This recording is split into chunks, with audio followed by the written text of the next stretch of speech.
جو بھی شرمگاہیں ہیں وہ پھر اس عمل کی تکمیل کرتی جسے ہم زنا کہتے ہیں، لیکن حدیث نے ان سب کو بھی زنا قرار دیا، زنا العین اور کانوں کا زنا اور ہاتھ کا زنا۔ بہرحال ان تین چیزوں پر تو جیسے کہ میں نے عرض کیا یہ احادیث پہلے بھی آئے ہیں، زیادہ جس پر میں زور دینا چاہتا ہوں وہ یہ ہے کہ فرائض کون سے ہیں جو اللہ نے ہمارے اوپر لازم کر دیے، واجب کر دیے۔ اب ان کی فہرست بنائی جائے تو بہت طویل ہو جائے گی۔ جہاں بھی اللہ تعالیٰ کی طرف سے امر کا صیغہ آیا ہے وہ گویا کہ اللہ کی طرف سے اس شے کی فرضیت کا اعلان ہے۔ چنانچہ میں نے چند آیات آپ کو سنائی، یا ایھا الذین آمنوا آمنوا باللہ ورسولہ، اے ایمان کے دعوے دارو ایمان لاؤ اللہ پر، اس کے رسول پر، جیسا کہ اس کا حق ہے۔ پھر آپ کو معلوم ہے ارکان اسلام میں سے دو جو ہیں ان کا تو بار بار ذکر آتا ہے، اقیموا الصلاۃ وآتوا الزکاۃ، نماز قائم کرو اور زکوٰۃ ادا کرو۔ پھر نماز میں سے خاص نماز کا ذکر ہے جس کے لیے ہم جمع ہیں، اذا نودی للصلاۃ من یوم الجمعۃ فاسعوا الی ذکر اللہ وذروا البیع۔ اسی طریقے سے روزے کے بارے میں فرمایا، شہر رمضان الذی انزل فیہ القرآن ھدی للناس وبینات من الھدی والفرقان فمن شہد منکم الشہر فلیصم۔ جو بھی یہ مہینہ پائے اس میں اس کے روزے رکھے، ہاں اس کے بعد رعایت ہے اگر بیمار ہے یا سفر پر ہے تو قضا کر سکتا ہے لیکن تعداد پوری کرنی ہوگی۔ وَلِتُكْمِلُوا الْعِدَّةَ وَلِتُكَبِّرُوا اللَّهَ عَلَىٰ مَا هَدَاكُمْ۔ حج کے بارے میں فرمایا، وَلِلَّهِ عَلَى النَّاسِ حِجُّ الْبَيْتِ مَنِ اسْتَطَاعَ إِلَيْهِ سَبِيلًا وَمَنْ كَفَرَ فَإِنَّ اللَّهَ غَنِيٌّ عَنِ الْعَالَمِينَ۔ اللہ کا حق ہے انسانوں پر، اپنے بندوں پر، کہ وہ اس کے گھر کا حج کرے اگر استطاعت رکھتے ہوں سفر، لیکن اگر کوئی استطاعت رکھنے کے باوجود نہیں کرے گا تو گویا کہ وہ کفر کا مرتکب ہوگا۔ تو اللہ تعالیٰ کو کوئی پرواہ نہیں ہے ان لوگوں کی کہ جو اس کے احکام کو توڑ رہے ہیں، وہ اللہ کا کچھ بگاڑ نہیں رہے، اپنا بگاڑ رہے ہیں۔ اسی طریقے سے اسلام، فَلَهُ أَسْلِمُوا وَبَشِّرِ الْمُخْبِتِينَ، اس کے سامنے سر تسلیم خم کر دو اور اے نبی بشارت دے دیجئے ان کو جو اپنے آپ کو جھکا دیتے ہیں اللہ کے سامنے۔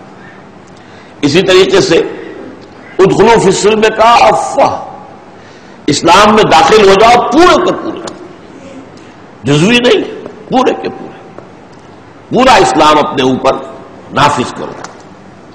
اسی طرح فرمایا اطیعوا اللہ واطیعوا الرسول واولی الامر منکم، اطاعت کرو اللہ کی اور اطاعت کرو اس کے رسول کی صلی اللہ علیہ وسلم، اور تم میں سے جو صاحب امر ہو ان کی۔ میں تفصیل میں نہیں جا رہا ان آیات کی، میں تو صرف گنوا رہا ہوں۔ اسی طریقے سے فرمایا یا ایھا الذین آمنوا اتقوا اللہ حق تقاتہ، اے اہل ایمان اللہ کا تقوی اختیار کرو جتنا کہ اس کے تقوی کا حق ہے۔ اسی طریقے سے فرمایا فابتغوا عند اللہ الرزق واعبدوہ، رزق مانگو اللہ سے اور اس کی عبادت کرو، اس کی پرستش کرو۔ اسی طریقے سے اے میرے بندو ان ارضی واسعۃ فایایا فاعبدون، میری زمین بہت کشادہ ہے بس میری ہی عبادت کرو۔ اگر کسی ایک جگہ پر ایسا ماحول ہے کہ تم میری عبادت نہیں کر سکتے تو چھوڑ دو اس جگہ پر، میری زمین کشادہ ہے، وہاں سے ہجرت کرو۔ اسی طریقے سے فرمایا کونوا قوامین للہ شہداء بالقسط، اللہ کے لیے مضبوطی کے ساتھ کھڑے ہو جاؤ اور قسط اور عدل اور انصاف کے گواہ بن کے کھڑے ہو جاؤ۔ یہی مضمون ذرا الٹی ترتیب کے ساتھ آیا ہے، یہ تو سورہ نساء کی آیت تھی، اور سورہ مائدہ میں فرمایا یا ایھا الذین آمنوا کونوا قوامین بالقسط شہداء للہ، اے ایمان والو عدل اور انصاف کے علمبردار بن کر کھڑے ہو جاؤ اور اللہ کے حق میں گواہی دینے والے بن جاؤ۔ اسی طرح فرمایا وجاہدوا فی اللہ حق جہادہ، اللہ کی راہ میں جہاد کرو جتنا کہ اس کی جہاد کا حق ہے۔ اور پھر قتال کے بارے میں فرمایا وقاتلوہم حتی لا تکون فتنۃ ویکون الدین کلہ للہ، جنگ کرو اللہ کے راستے میں یہاں تک کہ فتنہ بالکل فروغ ہو جائے، بغاوت جو ہے اللہ کے خلاف وہ ختم ہو جائے اور دین کل کا کل اللہ کے لیے ہو جائے۔ اسی طرح فرمایا، اب وہ بات جامع آیات بھی ہیں، سورہ حج کی آخری آیت آخری سے پہلی یا ایھا الذین آمنوا ارکعوا واسجدوا واعبدوا ربکم وافعلوا الخیر لعلکم تفلحون، 4 احکام جمع کر دیے. اسی طرح 4 احکام سورہ آل عمران کی آخری آیت میں، یا ایھا الذین آمنوا اصبروا وصابروا ورابطوا واتقوا اللہ لعلکم تفلحون. اب یہ میں نے آپ کو، جس کو نمونہ مشت الخوارے کہا جاتا ہے، میں نے آپ کے سامنے یہ تمام جو اوامر ہیں، نواہی ہیں، ان کے بارے میں ایک سوال پیدا ہوتا ہے کہ ان میں باہمی ربط کیا ہے، کون سی چیز بنیادی ہے، کون سی چیز اس کے بعد آتی ہے.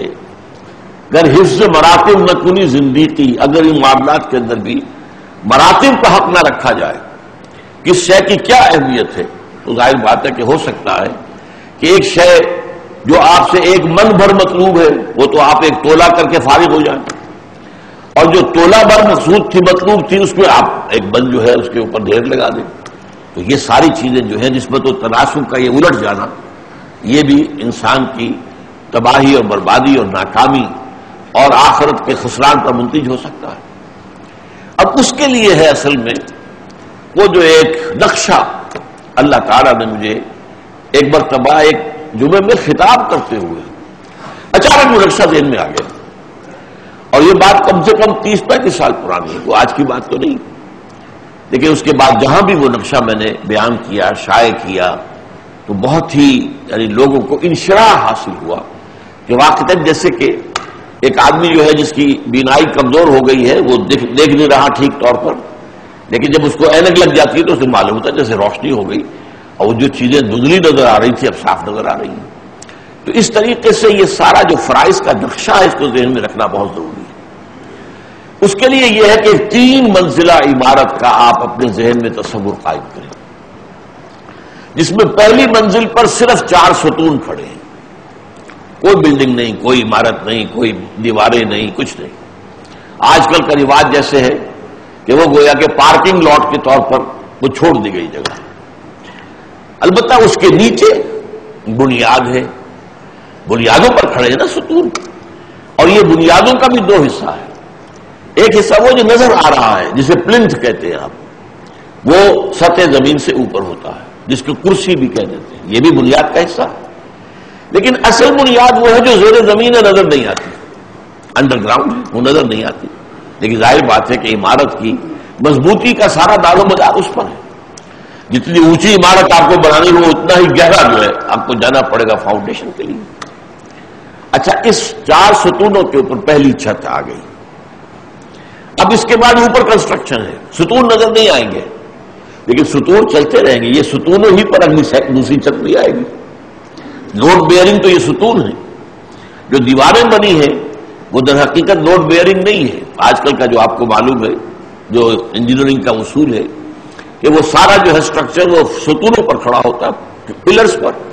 باقی دیواریں جو ہیں وہ بڑی آسانی سے آپ نے اس دیوار کو ادھر سے ہٹایا ادھر کر دیا، ادھر سے نیچے سے نکالا ادھر کر دیا، اس سے کوئی چھت کو کوئی فرق واقع نہیں ہوتا. اس لیے کہ چھت کا لوڈ جو ہے وہ تو ستونوں پر ہے، وہ آپ کی اس باقی جو اس کے اندر چھت کے اندر جو میٹیریل ہے یا اس کے نیچے جو دیوار ہے اس کے اوپر کوئی لوڈ نہیں. تو دوسری چھت آ گئی، پھر یہی ستون آگے جائیں گے، اوپر جائیں گے، اور تیسری چھت آ جائے گی. 4 ہی ستون، اور اس کے بعد جو ہے اوپر 3 چھتیں. نیچے ظاہر بات ہے پلنتھ ہے اور فاؤنڈیشن. اب اس کو ذہن میں رکھیے، میں یہاں درمیان سے شروع کروں گا. دیکھیے، اسلام جو کہ در حقیقت ہم نے حدیث جبرائیل میں بھی پڑھا، اخبرنی عن الاسلام، یہ تو گویا کہ نقطہ آغاز ہے. اسلام کے بارے میں فرمایا گیا کہ یہ 5 ستونوں پر قائم ہے. بنی الاسلام علی 5، ان میں سے ایک کو آپ سمجھیے پلنتھ لیول جو ہے، اقرار باللسان، جو ظاہر ہے. آپ نے جب اقرار کیا، آپ نے کہا اشہد ان لا الہ الا اللہ وحدہ لا شریک لہ واشہد ان محمدا عبدہ ورسولہ صلی اللہ علیہ وسلم، تو لوگوں کو معلوم ہو گیا.